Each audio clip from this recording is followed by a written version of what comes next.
Welcome, everyone, to this evening's event. I am Scott Edgar. I'm the Assistant Arts and Cultural Programmer at Belfast Linen Hall Library. For those of you unfamiliar with the library, we're the oldest such institution in Belfast and the only library that generates a proportion of its income from our membership. If you enjoy this evening's event, please visit our website, and there you can find out more about becoming a member. One of the projects currently being undertaken by the library is the Extraordinary Women Project. We've been digitizing archives relating to women's history and culture. This includes archives in our literary archives about women writers. An Extraordinary Women website will make tens of thousands of archives and documents digitally available to search through later in the year. And if you'd like to find out more about that, you can do so on our website at linenhall.com. I'll put the full address in to the chat later. Among the women writers featured in the Extraordinary Women Project are this evening's guests. Sue Divin is a Derry-based writer with Armagh roots, whose writing often touches on themes of diversity and reconciliation. She holds a master's in peace and conflict studies, and her critically acclaimed debut novel, Guard Your Heart, was published by Macmillan in 2021. Maria McManus is a poet whose published collections include Available Light, We Are Bone, The Cello Suites, and Reading the Dog. Her latest work, Ellipses, is published as a limited edition handmade pamphlet, and recent collaborations have included poetry and choral productions, as well as work with choreographers. She lives in Belfast and is currently artistic director of Quotidian Word on the Street, a literary arts production company. I could go on listing all of the great achievements of these two extraordinary women, but for now, I will hand you over to Sue and Maria.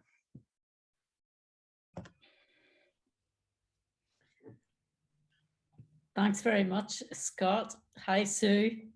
Yeah, how you doing? I'm not too bad. How are you? Keeping all right. Oh, yeah. Yeah, indeed.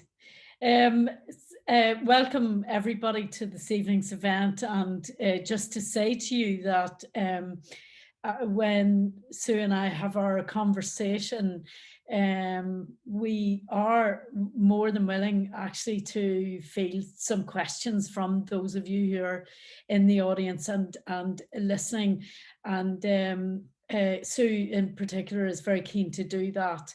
And it helps us actually, because while she and I have done our preparation, we are keen also to attend to what it is that you may be curious about. So please do field your questions and your queries into us in the chat function. And between myself and Scott in particular, we'll keep a wee eye on that and include the audience in the conversation as we go along. So is it fair to say that your Guard Your Heart, your first novel, is Romeo and Juliet meets Good Friday Agreement? Yeah, it probably is, or meets 18 years after the Good Friday Agreement, you know, with a couple of teenagers, yeah. Yeah. So Aidan and Iona, why is their particular story important to you, and how did you come to focus on them and their experience in particular? I think in writing, the key thing that was in my mind when I started writing it was that there's a lot of brilliant writing from Northern Ireland set during the Troubles, and it's almost, that's the first go-to that people are almost expected to write about if you're from here. And I didn't want to write that. For some reason that didn't resonate with me. Maybe it's because I work in peace and reconciliation in the day job, and I'm seeing stuff today, and in that role I have to process that stuff that's happening today as opposed to just the past. Not that there's a just about it. And so the story started in my head basically with, I want to tell the story of people who haven't lived a single day during the Troubles. And I think Aidan's character just bolted in very strong from the start with that, you know, and his voice was always there and building from the start and developing. But to really tell both sides of the story, I needed to have somebody that represented the other side and bring those together so that they had the journey. And why not do it with a romance? I mean, you could have done it with various genders, but why not do it with a romance? And that's how Aidan and Iona kind of came to be. Yes. It is your debut novel. Let's stray a little bit into the writing process for you, because you are sitting with a debut novel. You're sitting with another novel in the wings. You've managed to make that transition that many writers actually wish to make as well, from an aspiration or from an imagined place of, I wonder what it would be like to achieve that. And you've gone and done that. So, and yet, you know, in common with many of us, you're somebody who has also had a day job and parenting responsibilities and things like that. Talk us through that experience for you. Yeah, I think I began writing really naively, and I'm glad I wrote very naively. You know, I often say there was two big factors that started me writing, and one was the reference to the day job, was that in 2016, when I started writing it and when the novel is actually set, I was listening to a lot of conversations about the decade of centenaries in Northern Ireland. Obviously, we have the centenary of the creation of Northern Ireland, partition of Ireland this year, but at that particular point in time, it was the Somme, it was the Easter Rising, and lots of people in my field of work in reconciliation were talking about how do you use the past in a way that we remember the future and help heal the future, and not allow it to be propaganda, or not leave the space vacant for propaganda. And my head was just asking, is actually telling the story of now, and can we put that out there?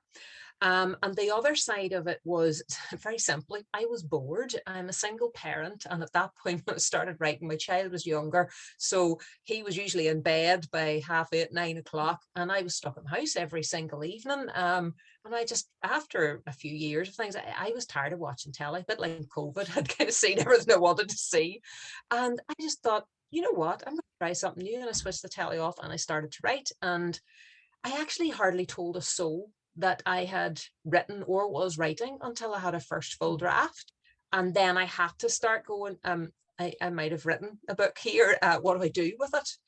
And if I hadn't been that naive at the start, you know, I'm not sure that I would have tried, because I know that it's very difficult to break into writing and that so many people face barriers with that. So the breakthrough came through a competition route. It was the Caledonia Novel Award and the Irish Writers' Centre Novel Fair, where I picked up an agent, and then ultimately got the publishing deal. You know, which is also driven, I suppose, by an audacity on the one hand, and that's not, you know, it's an audacious, bold move to just take a chance, given that how vulnerable any of us can feel in doing such a thing, you know. So it's kind of like, I suppose you're laying that out there, in that you also did a very daring thing, with your own work, and with the lived experience, in a way, as a community worker, as somebody committed to the peace, as a parent, and the processing, in a way, or articulating some experience about what it's like for this generation of youngsters who are in some ways really still chewing the fat, if you like, of what has gone before. So there is a transgenerational aspect to this. There is that need, a deep need for us all to metabolize what it is that it means. And I mean, you're relying on your characters, Aidan and Iona, to do a lot of that work on our behalf. Does the truth show up in fiction in a way that it often has difficulty showing its face in real life, do you think? And were you able to do things in your fiction or speak truths in your fiction through these characters that are too tricky to do sometimes in real life and in work? I think or that's a really in good work? question, and I think that there's writing in Northern Ireland that does that, aside from just mine as well. Crime writers do that a lot about the current situation that we have. But I think part of the reason that I started writing, within me internally, without me understanding it, was that I have experienced a great breadth through all my life, in terms of seeing the diversity that's in Northern Ireland, seeing, the Catholic nationalist community, seeing the Protestant unionist community, having friends from different ethnic backgrounds. I had that experience, that cross-cultural experience growing up. I also then went into fields of work where it wasn't me that was supposed to have a voice. So I worked in teaching for about 7 years. And although that was politics, history, citizenship, the role was to help others to learn and to give them their voice, as opposed to tell them an opinion. And then moving into the field of peace building, working with the community and voluntary sector and so forth, again, that was more like a facilitation role. So again, it wasn't a place for me to have my voice. And I suppose even growing up as a child, much as I traversed different backgrounds and cultures, I was still conscious of where I was supposed to fit and where I was the other that happened to be taking part in something and enjoying something. Yes. But in those circumstances, I also learned to keep quiet about certain things and just listen. So possibly the kind of putting stuff out there in the page is me processing and wanting to have a voice of, this is how I see it. And here are some of the things. And I mean, I think, there's, I'll flick and find a couple of pages in here that I know that the characters have lines, that reflect on some of that. I'm trying to think. There's one about a jigsaw piece. It's from Aidan, and he says, "Were we building peace only knowing half the war story? In our charity shop jigsaws as kids, there'd always been pieces missing. We'd never got the whole picture. Key bits were brushed under someone else's carpet. I remembered wincing at Ma putting antiseptic on my grazed knees. If you don't clean a wound, it won't heal."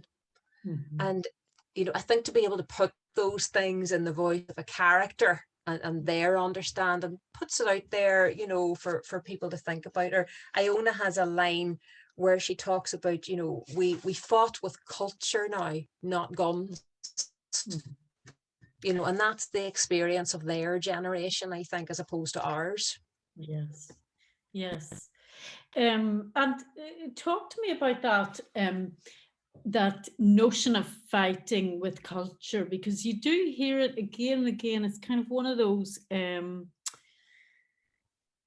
phrases that you hear where people feel their culture is under attack, or they feel they have to defend a culture. You'd hear these kind of things all the time, a defense of our culture, regardless of whose culture we might actually be talking about. So where are you going with that with Iona, or where is she going with that notion of defending a culture? Or I think it's part of the conversation that the book is trying to say peace is complicated and peace building is complicated. So that maybe during the Troubles, the prevailing understanding was simplified, especially by outsiders, to it's Catholics versus Protestants. It's a religious thing.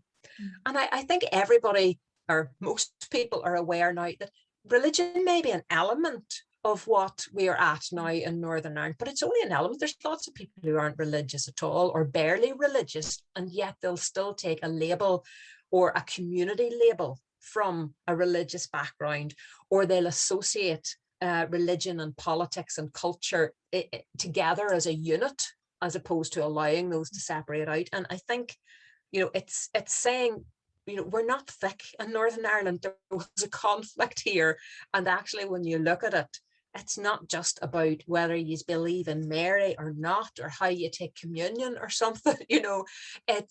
It's more about, you know, maybe some comparisons like with the Black Lives Matter movement would be more accurate, where you build in culture, history, identity, colonialism, politics, policy, segregation, you know, institutionalized divisions. And that's what the book's presenting. Are there gaps in a way in our exploration of things like a concept of justice within that? You know, are there elements of the story here that Aidan and Iona are grappling with unfinished business, the need for justice, or an absence of justice kind of being an underpinning thing, even if they don't understand where that has come from, but they're still left with they're still left dealing with the fallout, you know. So the legacy, I mean, for me a little bit. Well, so for example, I think poverty, particularly that Aidan experience. Can you still hear me, because my screen has frozen? Yeah, you're back again. Okay. Sometimes, man. Yeah. So yeah, I think that the poverty side of things, that there are communities that haven't had a benefit from that peace in Derry and close to the border. Have I frozen again? You're okay. So, okay. I've forgotten the question now. We were on a theme of to ask audience members. We were on a theme of justice. Yeah. Okay. Yeah. And I you know, that there are unmet needs around for justice that feed the unfinished business that your characters are dealing with. Justice is actually a theme more in my next novel, which is called Truth Be Told. And I think where Guard Your Heart in some ways sticks to the main predominant narrative of two communities, you know, reaching out to each other in peace building and understanding the complexity. But actually, I think what we're missing, which I then try to address in the next novel, is the stories that don't fit that predominant narrative of here. Very often keep talking, but my screen has frozen again, so I don't know if you're hearing me. Sorry about this. Very often those are women's stories, or stories of the greyness of things, where communities have caused hurt within communities, and we don't admit to those things. You know, the messiness, the murkiness that's behind conflict, it's not black and white in many instances. It's much more confused than that. And if we dig back in our own histories, we're probably not of pure stock in one side or the other. There's so much stuff that's mixed, but sometimes conflict doesn't allow that messiness of identity to be there. And I think maybe we need to find some of that again and allow it and be proud of it too, you know. And what I was going to say as well was, we were going to ask while we were talking that anybody in the audience that wanted to fire in a page number, and later on I could read an extract from the book, just like a random lucky dip, we said. So yes, mention that now, and then people can put a random number in the chat. Readings bingo, so that people can pick a number anywhere between 1 and 262. Is it, Sue, that we were talking? Something like that. Yeah. Oh, wait a minute. In this book, it's 293. But in case somebody hasn't read the end, and maybe don't go right for the very end, you know. But pick a number, put it in the chat, and we'll see what we end up with. And because Sue's done a number of these events, of talkie events and readings. So rather than her returning to the bits that she would normally do, we decided we'd do a little bit of bingo, really, readings bingo. So give us some numbers. Oh, 99. 99. Are you ready to go? I'm gonna go for that now. 99 red balloons. So first of all, before you start to read, give us a little bit of the context, because we figured that you would know where you were jumping in at any one point in time in the story now that you, because you know the story so well. Well, 99 is the end of a chapter. So what I'll do is I'm going to flick forward a page and read up to 99 if that works. So this is where Aidan's had a kind of a fallout with what becomes the ex-girlfriend Shannon, and he's fired himself out of the pub and he's trekking through the bog side and up to Cregan, and his mate Conal is running after him. So it's a bit of bromance, I suppose, here. He hesitated before following and catching me outside the black frontage of the bog inn on the corner of Westland Street. Aidan! He grabbed my shoulder with a jolt until I faced him again. Shut up and listen. I've known you since you were 11. I've stuck with you through gold and shite. I've watched you deal with your dad, bury your ma, put yourself through hell and come back from it. I don't know everything that went on a fortnight ago with you and Shannon, but I know you went to the bridge. Then you got a serious kicking. You were in hospital for Christ's sake. Your brother said it was real bad. All that, and you hardly break breath to me about it. He looked at me and swallowed. You're my best mate, Aidan. Did I read that wrong, or did you nearly jump and then almost die anyway? Enough bullshit. Talk. Neither of us were sure what to say when he finished. I just want to help you, he murmured apologetically as I stood there, empty. Is that so wrong? I know you'd do it for me. I hung my head. I was wired that night. The bridge. I hesitated. Believe me, none of it was intentional. It was his turn to look blank. I've been beating myself up for days, thinking it must be genetic, like something toxic in my blood that was turning me into da, drinking, treating women like crap. I couldn't face myself if that was me. I sighed. Turns out it wasn't. She put something in my drink. I think I went mental with whatever she doped me with. Like, imagine I drugged her. I'd be in court over date rape and taking out insurance on my kneecaps. The hospital had to battle to get my temperature under control. If it hadn't come down after they pumped my stomach, I could have died. I knew everyone would assume it was my fault. Then I was back on drugs. And I'm not, I swear. On top of that, I was hoping to get back with her tonight. Now I'm single for the summer. Join the club, he said. I'm a mess, Conal. She said it was boring. Surely to God there's a scale between boring and psycho with a death wish. All I want to do is not be at either end of the scale. He didn't respond for a moment, then said 2 words. Curry chip. I looked at him with a question. Yep, he continued. If in doubt, male and 18, buy a curry chip, sit on a wall and meditate. Eventually it solves all the world's problems. Deep wisdom indeed. How many years up a mountain in Tibet did it take you to come up with that one? He grinned at my sarcasm, knowing it was progress. Make light of it now, mucker, but in the future people will pay me for this therapy. He smirked. Never forget, I'm 4.5 months older. I know stuff. So that's what we did. 10 minutes later, we were sitting in a kind of agreed silence on the window ledge outside the Celtic Chippy on Stanley's Walk with a plastic fork and tinfoil tub, each of chips glooped in curry sauce. So, he said, when the sounds of the plastic prongs were scraping the last chips round the bottom of the tinfoil to mop up the last drop of curry, I've just one question. What? I mumbled through my last mouthful, much calmer. When I asked singular, plural, or generic, you said all of the above. Generic, I get. Girls are girls. They're as frustrating as they are essential, even when you're born lucky like you. Singular, I get. Shannon and all that. Plural. Am I missing something here? That's one of my favourite romance scenes, actually, between Aidan and Conal there, you know. Lovely.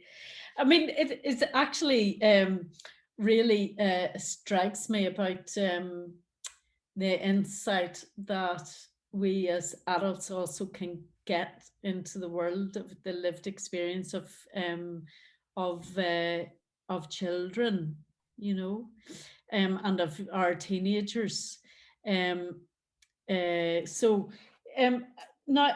know that we've had a couple of other numbers in, Sue, but just to say to the audience that what I notice is that all the numbers that have come in are giving us references to pages that or from Aidan's perspective or his world. So if you, with your kind of, well, seeing as I'm talking and you are all muted, It's I'm well going to make an observant of you, Maria, to sort that.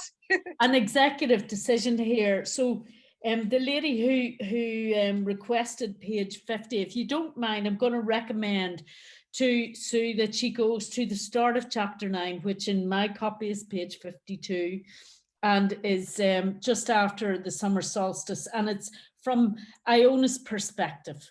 So we want to kind of pick up a little bit on what her voice and her perspective is. So sorry, guys, you're gonna have to forgive me for that. Okay. See, not fair. Sure, it's not. I invite you to play bingo, and then I say I change the rules. Well, this is Iona then. It's the same scene, if you like, as page 50 was, only they're still sitting in the Nerve Centre Cafe Nervosa within the Derry walls. And it's really the first time Aidan and Iona have spent any time together. And Aidan's just had a real shock of seeing some footage and he's fled the room. So this is now Iona talking in the cafe. I was at the till, hooking my fingers into the handles of 2 refilled mugs when he appeared back at the table. He'd started to watch the video on his phone and then bolted to the disabled toilet. He now scanned the room like a toddler who'd lost a parent. His shoulders sagged, arms limp. The change was scary. Same skin, different person. Once he clocked me, he headed back to the table, nudging another one on the way and stumbling into his chair, phone discarded with the mess of earphones strung around it. He didn't even acknowledge the fresh coffee that sat beside his hand. Aidan? No response. 2 minutes. I shuffled my chair closer, as if I could shield him from the rest of the cafe goers as he slid his head into the crooks of his elbows on the table. 5 minutes. He moaned into the fabric of his jacket. Aidan, I whispered by his ear. In the silence, I chewed my knuckle, wishing people wouldn't keep glancing over. Egypt, how had I not known someone would want to puke after watching their own head get kicked in? I scratched my wrist and slouched in my chair. He'd been right, I reflected, when he said the unseen stuff was the hardest. He clearly wasn't okay, but neither was I. How had he known? Intuition? Life experience? Aidan, I touched his jacket. Are you all right? Can you talk? No. He lifted his head a fraction and mouthed inaudibly as relief washed over me that he was communicating again. No, I'm not all right, he admitted the obvious and paused. It was fucking brutal, excuse my French, and I watched it twice. I feel sick as a dog, and no, I don't want to talk.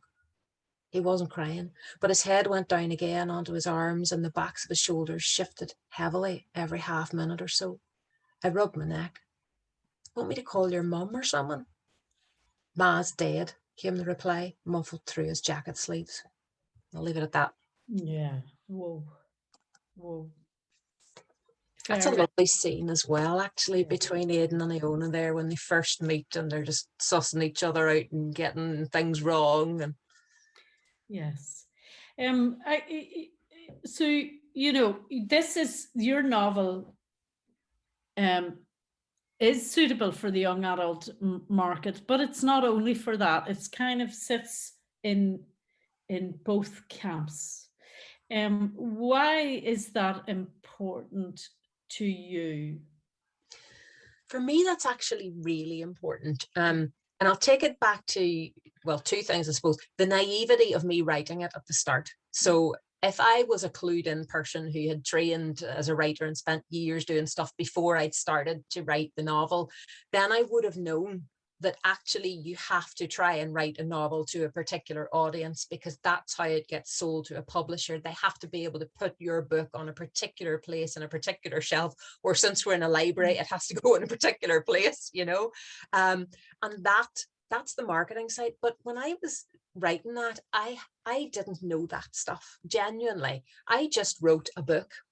And ultimately what happened was, because the 2 protagonists are 18, it was felt that it probably would fit that young adult niche best, but actually the summer when people leave school before they go into the world of work or potentially into university, that's the very upper age that you would ever write for a young adult. And when I initially wrote it, there was actually a couple of more adult lines in the book as well. And what we did in the editing process was we edited those back slightly, because we wanted it to definitely fit the young adult market, but we were very conscious that it genuinely was a crossover. I mean, I think I say that this is a 14 plus, but the 14 plus goes right up to 114 if it needs to. I don't think it's particularly a book just for teenagers, you know. And what are the advantages for us all? Sorry, that is the dog walking around here, dragging a lead behind her. Real life. Yeah, sorry about that. Now I've lost my thought. The advantages? The advantages of, she's going to come in here. I'm so sorry. She can come and sit up and watch if she wants. I know. You know, adults having that perspective and that view into the lived experience of our young people. Why do we need to be kind of so aware of that, of what they're carrying on our behalf? Excuse me, Ziggy. Now we know your dog's called Ziggy. So yeah, I think I'm trying to not think about Ziggy now. No. Sorry, I'm also trying not to think about Ziggy. I think we do need to think about what we are doing to the younger generation. We shouldn't be imposing stuff on them. If they want to break out of the boundaries, we should let them do that. We should let them explore that. And that's all part of the debate of, do you tell your children anything about the past? Or do you tell them everything about the past, you know, or where do they sit and what do they want to know? And some young people want to know what happened here, and others want to be shot of it and just think about the future. And all of those are very valid, you know. But I think one of the benefits of this being a book that can be read by young adults and by adults is that it's not a tough read. And you know, so it's not that high-end literary that when you start it you think, oh my goodness, I'm really going to have to work to get into this and work through it. And I love some books that are like that really challenge your thinking, but this is not one of those. This is probably quite a fast-paced read that the pages keep turning. That's what people tell me anyway. And you know, the language that is in it, you know, when you're editing something for a young adult audience, you always ask, could you say that with a simpler word? Is that word too complicated?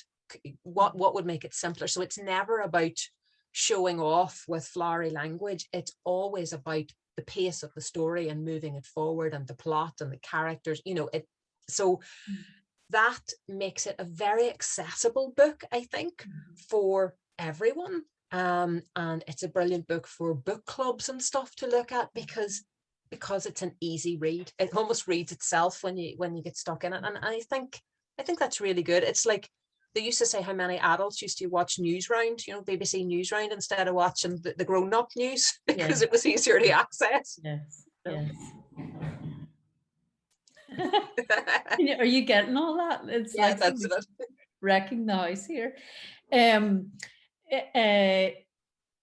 know, I mean, for me, I kind of think in the context of the Troubles as a wider thing, I always felt that the book stopped with our generation, or, you know, that it ought to have done.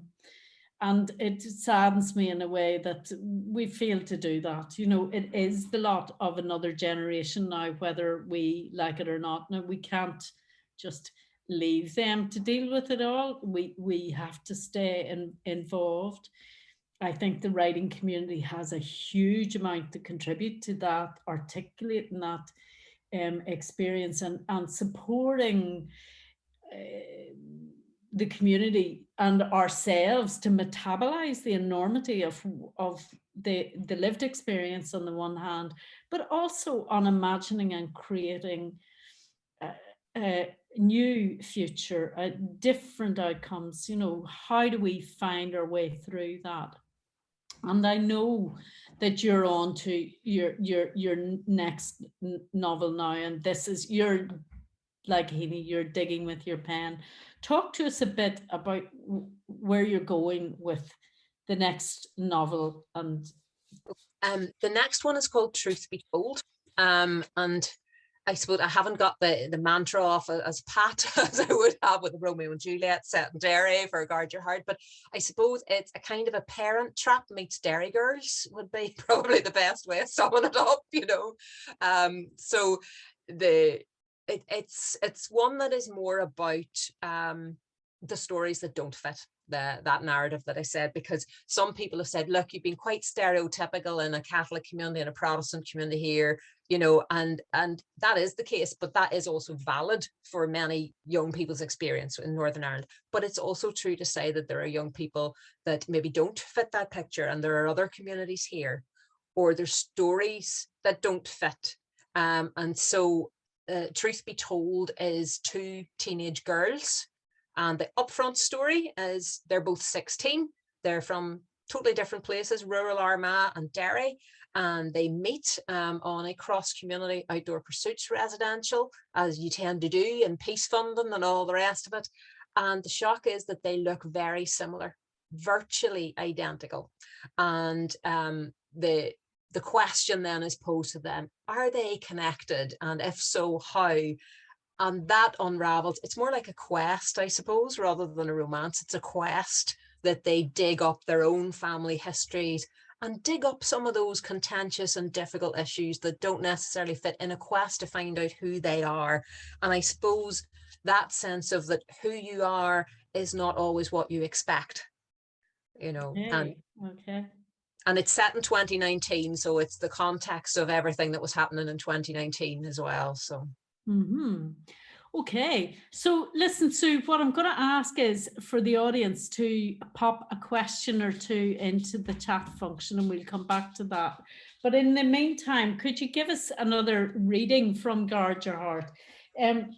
Some of the other numbers that came up, page 64, which I think is one of Aidan's pieces. Have a look.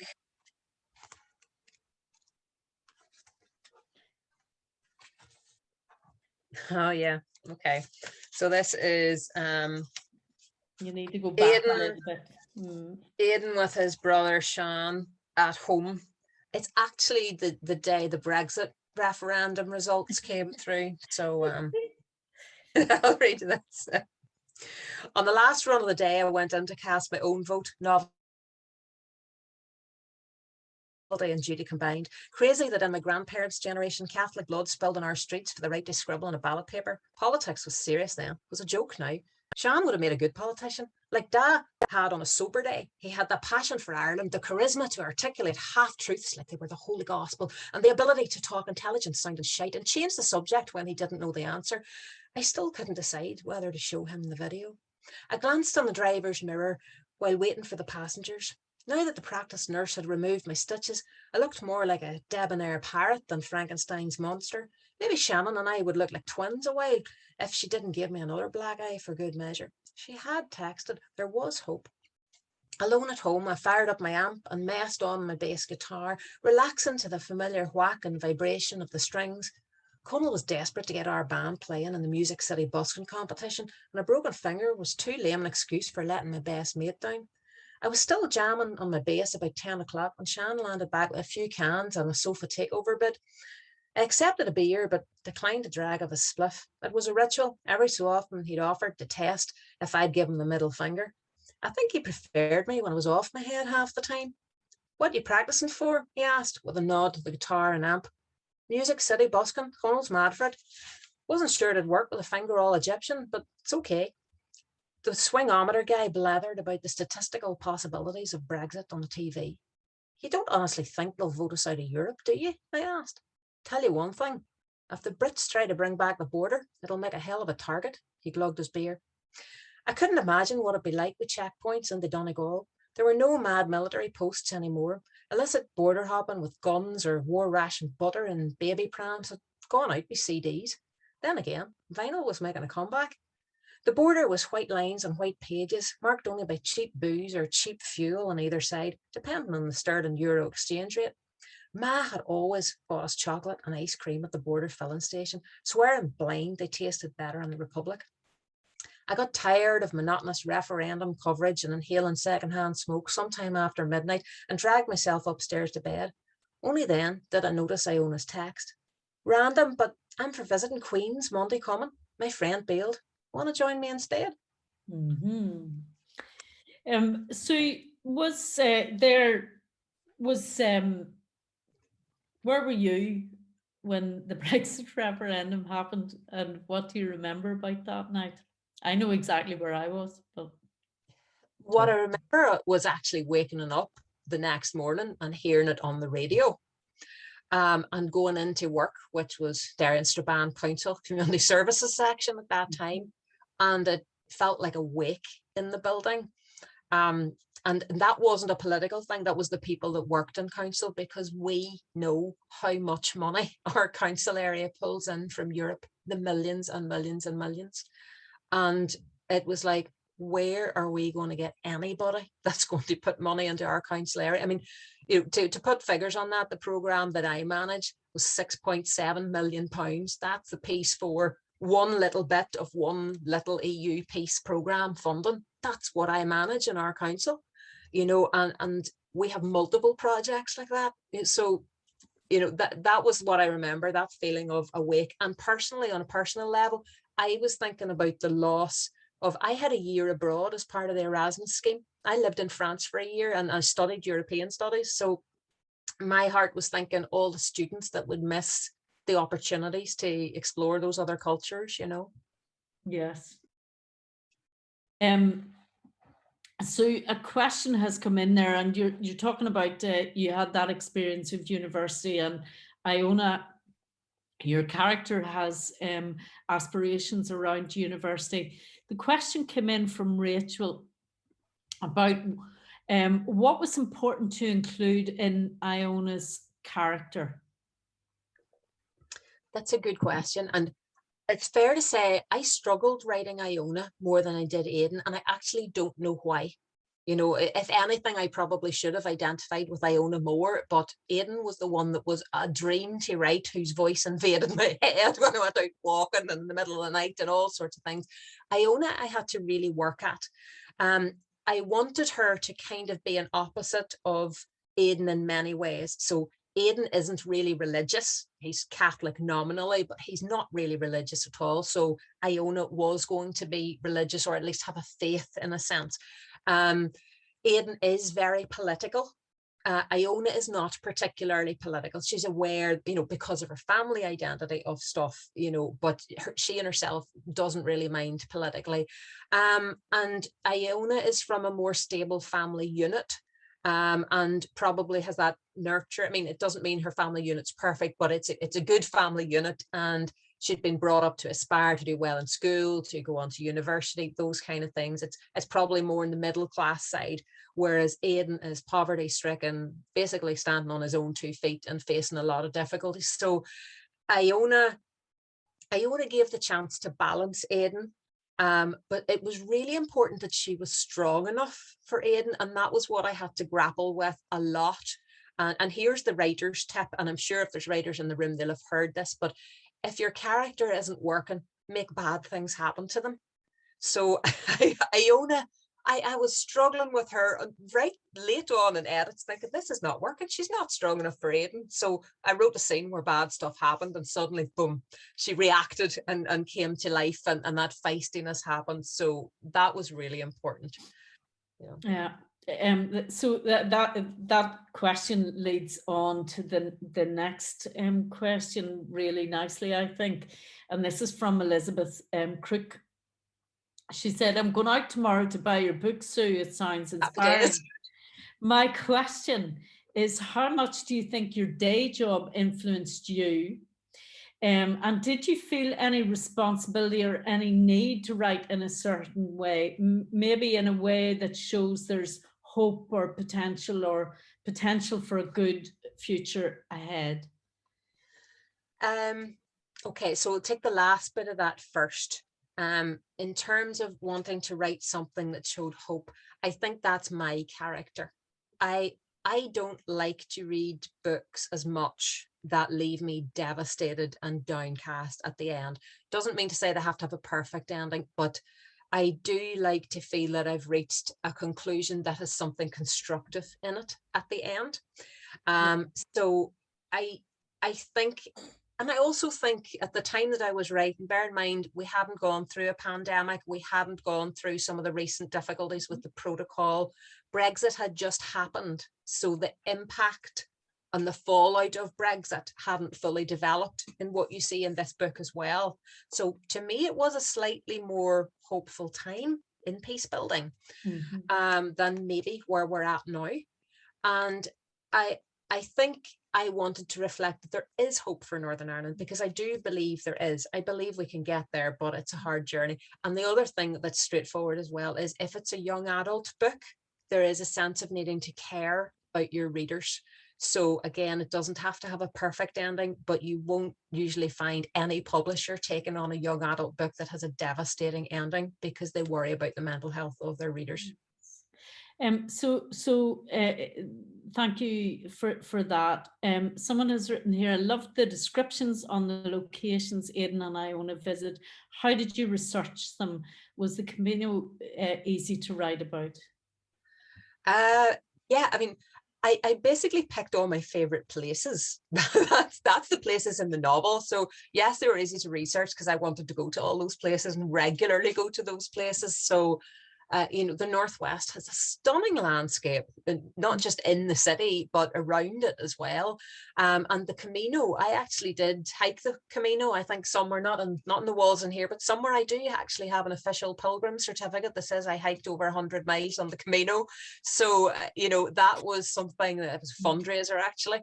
That was something that seemed like an appropriate ending. And actually, here's a question that nobody's ever asked, but the ring on my finger is the ring that is lost in the book.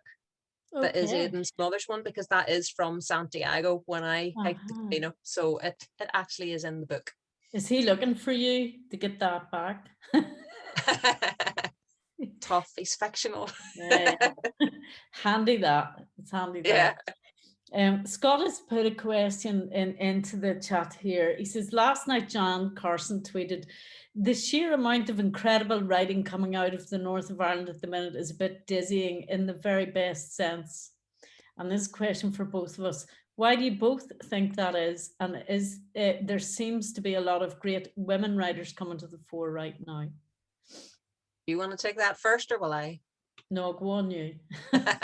Oh, you'll sound intelligent then after.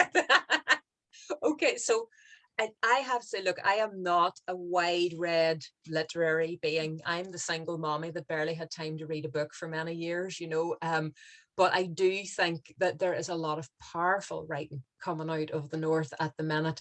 And I don't know whether it's just I don't know whether people have started listening to us more and allowing writers from the north to write something that's not necessarily just the actual 1970s, 1980s troubles, and allowing people to diversify in their writing. Thinking of the likes of Kelly McCaughrean and Flying Tips for Flightless Birds and things like that are they're Northern Irish, but they're not the whole conflict stuff that maybe Guard Your Heart is. And I think there's more opportunities. When I was at school, I didn't know how to become a writer. I actually wrote chronic poetry when I was at school, but I did write. And I'm never going to let you see. Actually, there is the poem that's in that book is actually one that I wrote when I was at school. So Iona has a poem. So there you go. It made it into publication in the end. But I think when I was at school, you didn't have internet. You didn't know how to become a writer. It wasn't something that you saw. And I've gone back and read some of the books that I read as teens, and it's so many male writers were on school syllabuses and things, and it was just like, my goodness, So yeah, I agree with the question. I think there's loads of writing, and there's more to come. I know of debut writers with books coming out next year that I'm so looking forward to and stuff. But I don't know. What do you think? I'm not entirely sure. I mean, like you, I think that the most of what we were getting served up at school was dead men.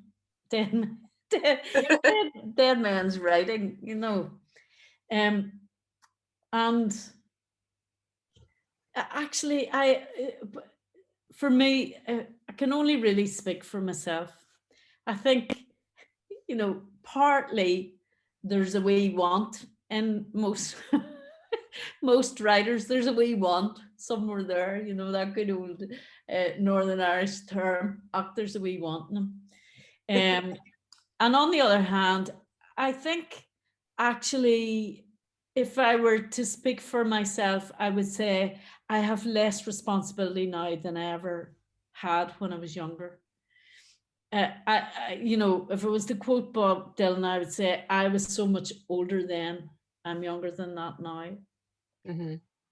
I think it's taken a long, long time to find ways to be happy and to be content and to feel safe. And for me, I spent decades feeling that all my energy was going into protecting children, doing a job, running a home, staying out of trouble, caring for people who were in trouble. And it was exhausting.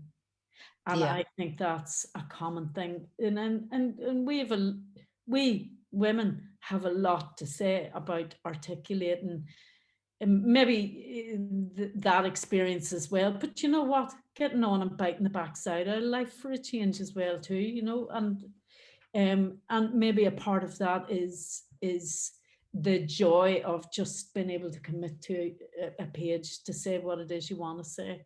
I don't feel any particular responsibility to chew over the bones of what has happened here, and I no longer feel any responsibility to fix it. I feel committed to doing that, to still keep plugging away and doing my bit. But actually, you know, I feel very committed to doing what I really want to do with my life now, and I imagine that's the case for many women too. Just want to do their I have to say, like on courses and events and things like that, I do tend to see more women writers than men in the emerging writers thing, and maybe, you know, there's the dynamism, there's something that's moving that way forward, that people are thinking this is possible, or just that I want to do this is fun, you know. It could be hard work, but it can be fun too. Yeah, and just, I mean, we're conditioned within an inch of our lives to be attending to the needs of other people. It takes a long time to shrug that off, you know, and every time somebody does it, they embolden somebody else to do it, you know. And I don't know. I don't fully understand. I can only say that those are some of the things going on for me, you know. And I see like Will McKenny's in this conversation, and you know, Wilma's somebody who's been there working, writing away for a long time now too, and would be part of that bigger conversation. And I think there's that element to it as well, that people do see it as a grand and diverse conversation rather than just a single voice, you know, or any kind of competitive it definitely feels like a supportive environment rather than a, you know, in competition against people. It feels like you know, there's colleagues within the writing community at a range of levels as well, and mutual respect that helps everybody to move forward. Yeah, and not caring very much about what anybody thinks about it is a really important thing in terms of having the daringness to just do it anyway, you know. So if we have no other questions, have you a final word from some of your characters? Do you have a little favorite piece that you want to read? Was there a number there that we didn't cover? Well, just to be true to the 200. There was a number 200, which is coming up right towards the end of the book. And I'm sorry, I now forget who it was that gave me that. But thank you to all our participants. Carolyn Beck. Playing Carolyn Beck. Our guard your heart bingo. Sorry, I am now more or less sitting in the dark too. But anyway, sorry. This is quite good because this is another bromance scene. We've had two bromance scenes, which is great because I've never read those out at anything. So this is Connell and Aidan sitting in a pub in Donegal called McGrory's, which I love. And Aidan's just having a wee think while Conal's away doing music stuff for a minute. I sipped my Coke and switched my thinking. Iona, my blood warmed. Since the beach, we were living in each other's pockets and linking up more with friends. For the most part, any initial shock and curiosity was changing to an acceptance of us being together. Opening up to her hadn't triggered the expected kick in the teeth. My heart beat faster, thinking about how close we felt now. To say it was going well was an understatement. She was rewriting my textbook on women. I liked that she made me think, that I couldn't always predict her reactions. I mean, I'd recited poetry on our first date. When had I ever felt remotely like doing that with a girl before? If my mates caught a whisper of that, they'd crucify me for sport. She was bringing out a different side in me, and I kind of liked it. I'd always fallen for the curved blondes, the come-ons with brash personalities, fake eyelashes, and perfectly painted eyebrows. Iona was natural, real. She was genius, beautiful, yet she didn't even twig she was a winning ticket. And Christ, but she turned me on. Honest to God, I was in love. I wiped my palms on my jeans. Like, seriously, Romeo and bloody Juliet. My breathing quickened. I couldn't tell her that yet. I'd said those words to girls before, but now they really meant something. It wasn't easy, what she'd said at the beach. I didn't have a one-track mind, but the track existed, even if it wasn't a monorail. She was one hell of a girl. I had fully expected to be thumbing a lift back over the border. Did she know I'd nearly cried when she hugged me? Even without playing rabbit, I wanted to be with her. I sipped my drink. Unequivocal. I just hoped she wouldn't reconsider, or that her faith wouldn't require me to broadcast my elected temporary celibacy to the world. Not even Conal was for hearing that. He was winding his way back to me now through the crowds. So, what's your story for after the summer? He straddled the three-legged bar stool and fired over a pack of peanuts. Made any decisions yet? I shrugged. So talk. I'm your inner guru, mind. Painting's grand. Jesus, aim high. Why don't you, Michelangelo? I glugged my Coke. I'm being realistic. Functions. What about university? What about debt to the eyeballs? Look, you know you want to go to university. You slugged your guts out for grades. If it's the money, talk to people in school, take a gap year and get loaded. At least do something that'll count CV. Do you know anything about voluntary work abroad? Would Tracker or Red Cross do that stuff? Maybe I'll move to Belfast. There's jobs there. Aye, right. Like, that's your only reason for picking Belfast. He raised an eyebrow. You two seem to be getting on pretty well, all things considered. I returned his grin, setting down my glass. We are? What? That's it? That's all I get? Yep. I laughed at his frustration. Why do you want to work for free for a charity anyway? Why not? I'd chase value over riches any day. Do something for yourself, it dies with you. Do something for others, and it's immortal. Exactly how much vodka is in that Coke? None. Not tonight, anyway. I laughed with him. Maybe I did need Dutch courage. Somehow I was going to have to tell Iona about Da. I dodged that bullet too long already. Could she handle hearing Da did time for the IRA?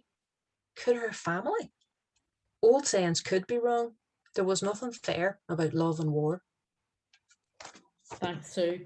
Thank you so much for that. I'm going to bring the conversation to a close. Just to the audience, what I would say is, if you read Sue's book, do understand that reviews really, really matter to writers, so you can pop them onto Goodreads or onto Twitter or whatever. Recommend the book to other people and encourage people to read it and use libraries and so on. So you get the last word. If you were to encourage people around having a go, what would you say? What's the Sue Divin? At writing or reading? Well, you choose. Well, obviously I'm going to say read, because I think if you want to be a writer, you have to read stuff to enrich you. But also, if you want to write, just start. I mean, you start with a blank page and you either type or you scroll a pen and just go for it, because it is a laugh. I've had a great journey so far, from when I started in 2016 to where I am now. And And we have a writers group that I founded up in the Northwest too. And it's great to see people just coming in and getting something out of that. So whether writing or reading's your thing, I would say go for it. And I would just like to also thank you, Maria, and thank the Linen Hall Library and everybody for including me in this series and including Guard Your Heart, because it's just been brilliant to be part of the Extraordinary Woman project. So thank you all. Well, you're more than welcome. I'm very glad to be involved as well, and thank you for including me. But what I would say to you, Sue, is as well, and I met you back in 2016, you're also somebody who has got plenty of stick-with-itness, if you like. You dug in, and that's the difference. So I would echo what you say, but I would say to people, dig into and stick with it, because it's not easy and it is weird experience to commit to writing, but stick with it and it will come. So thank you. Thank you, everybody. And just while we are all being very grateful and thanking each other, I would like to thank Sue and Maria for joining us this evening. I'd also like to thank all of you who registered and came along. We couldn't run these events without your support, so I'd extend an invitation to you to visit our website, linenhall.com, or I've put the full URL web address for the Extraordinary Women Project into the chat. Check that out. You can also view our upcoming program of events, find out how to become a member of the library. And other than that, I would just like to say enjoy the rest of your evening, and we hope to see you all again soon. Thank you.